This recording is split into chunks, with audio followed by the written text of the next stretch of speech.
এই যে ফিক্সেটটা দেখুন, এত তাড়াতাড়ি অতীত ভুলে গেলে হবে? কিভাবে সম্ভব এত তাড়াতাড়ি আপনারা অতীত ভুলে গেলেন? আপনাদের এখন প্রস্রাব বেশি হয়ে গেছে। আওয়ামী লীগ সরকার ক্ষমতা থাকতে আপনাদের প্রস্রাবের কোনো প্রস্রাবে হইতো না, পুলিশের ফিডার সাথে শরীর থেকে যে রক্ত বাইরিত ওই রক্তের সাথে আপনাদের প্রস্রাব চলে গেছে। আর এখন পুলিশের ফিডার না খাওয়ার কারণে আপনাদের শরীরে যে রক্ত জমছে ওই রক্ত জমার কারণে এখন প্রস্রাব বেড়ে গেছে। আর প্রস্রাব বেড়ে যাওয়ার কারণে এখন আপনারা বাংলাদেশে থেকে বলতেছেন প্রস্রাব করে দিবেন, আর বাংলাদেশের মানুষ বাংলাদেশ থেকে ভাইসা যাবে। তো বাংলাদেশের মানুষ কি ভাইসা আসছে যে ভাইসা যাবে?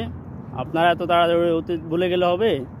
গত আওয়ামী লীগের আমলে 16-17 বছর থেকে আপনারা কি করছেন? তখন তো প্রস্রাব করতে পারেন নাই।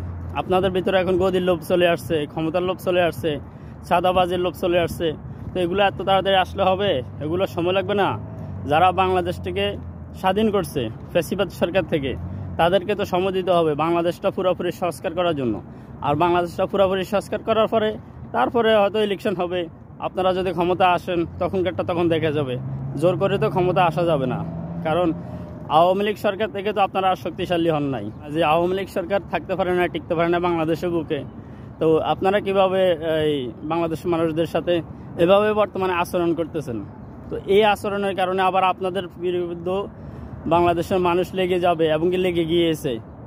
আপনারা 16-17 বছর থেকে একটি বালুর ট্যাক্স সরাতে পারেন নাই, এখন আসছেন আপনারা বাংলাদেশের মানুষের সাথে উল্টাপাল্টা কথা বলতেন। তো এই রাজনীতি এখন আর বাংলাদেশে চলবে না ইনশাআল্লাহ।